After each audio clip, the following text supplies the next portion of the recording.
When we think about the First Amendment today, it's easy to take it for granted as, just part of our rights. But back in the late 18th century, when it was crafted, it was kind of revolutionary. The founders were pulling ideas straight out of the Enlightenment playbook. Think Locke, think Rousseau. They were laser-focused on limiting government power after all that British overreach. Censorship, crackdowns on dissent, state-imposed religion. It was just a different world, and that influenced their priorities in ways we're still unpacking today. And the First Amendment wasn't just about speech. It was also about religion, press, assembly, petition. These weren't just ideas. They were shields. Shields against tyranny, against unchecked government authority. But if we fast forward, these freedoms have stretched out, they've grown to cover things nobody in 1791 could have imagined, like protests in digital spaces or flag burning as symbolic speech. This shift, it's a testament to how dynamic the amendment is, but man, it's also sparked some serious tension in modern debates. Take free speech, for example. Today, some people think it's like an absolute right. You hear this a lot from the far-right crowd. I'm free to say whatever I want, and that's that. But, no, that's not exactly true. The courts have been clear. Speech has limits. Libel, incitement, obscenity, they're not protected. And honestly, that balance is crucial. It's not about stifling speech, it's about maintaining order. On the flip side, you've got some on the left pushing for things like banning offensive speech entirely. I get it, right? Hate speech is vile. But courts have generally rejected the idea that offensive speech equals violence. It gets tricky, though, because context matters. Problem is, both ends of the spectrum tend to oversimplify the issue, making it hard to manage the nuanced balancing act the First Amendment really demands. And this isn't just theoretical, it plays out all the time. Social media moderation, campus protests, even digital privacy, all these modern issues tie back to how we interpret those core freedoms and their limits. The thing is, the First Amendment was designed to evolve. It's not some static relic. It's this living, breathing principle that grows with society. But man, does that come with challenges.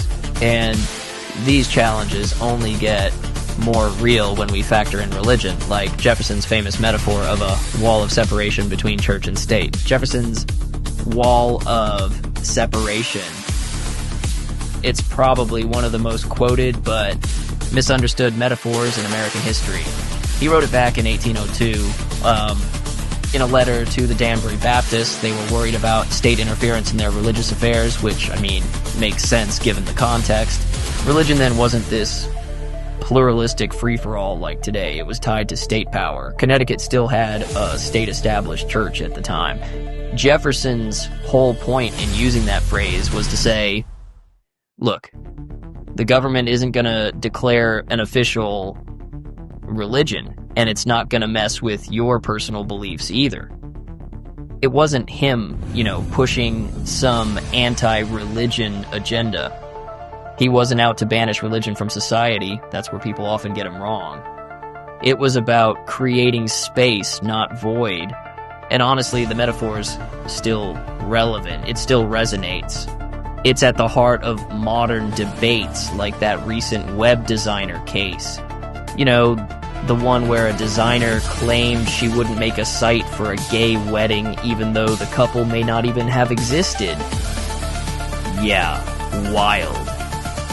But it tapped into the boundaries of religious freedom versus government intervention. Do Jefferson's words still hold up in scenarios like that? That's the million-dollar question. What's fascinating, though, is how both sides kind of misappropriate this idea. Secularists treat it like Jefferson was declaring a total separation, like keep all religion out of public life. Then you've got religious conservatives who flip it, claiming it's about, like, protecting religion from government oppression. The reality? It's way messier than either version sells it. It's context, it's nuance. And Jefferson, I think, understood that better than anyone. But this debate isn't going anywhere. It keeps evolving with every new court case, every new controversy. And while Jefferson's wall was meant to protect freedom, Franklin raised another kind of warning, one about the power and pitfalls of a free press.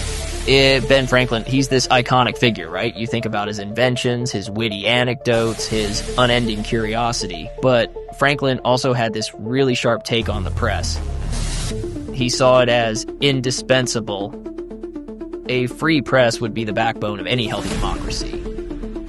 But, and here's the kicker, he also saw its potential to spiral out of control. For Franklin, the press was a safeguard, but also a double-edged sword. It could cut through tyranny, but, you know, it could also cut too deep and leave scars of division or misinformation. And this duality, it's not just theoretical. Look at today's media landscape. We've got cable networks entrenched in partisan divides, social media feeds tailored to reinforce whatever echo chamber you already live in. I mean, Franklin warned it could be misused, twisted for personal or political gain. He'd probably say we're living the be careful what you wish for reality. Let's take a modern case, say the disinformation campaigns we've seen over the past few elections. Fake news, AI-generated deepfakes, tailored propaganda, it's wild. Franklin's warning feels kind of prophetic here. It's not just about protecting the press as a concept, it's about understanding that how we wield it matters just as much as its existence, Franklin once said. And man, this sticks with me. Whoever would overthrow the liberty of a nation must begin by subduing the freeness of speech. It's chilling because while the quote sounds like a rallying cry, it's also kind of a caution. He's saying if you let the press get muzzled by disinformation or polarization, or if people stop trusting it, you're gonna lose something fundamental about democracy. But here's the hard truth. Fixing this isn't about shutting down speech. It's not about canceling platforms or burying opinions we don't like. It's about curating credibility, rewarding integrity over sensationalism. And the responsibility doesn't just sit with media giants or politicians. It's, down to every one of us as individuals. Are we fact-checking? Are we sharing responsibly? Are we even questioning our own biases? In the end, freedom, whether it's press, speech, religion, it's not passive. It's a verb.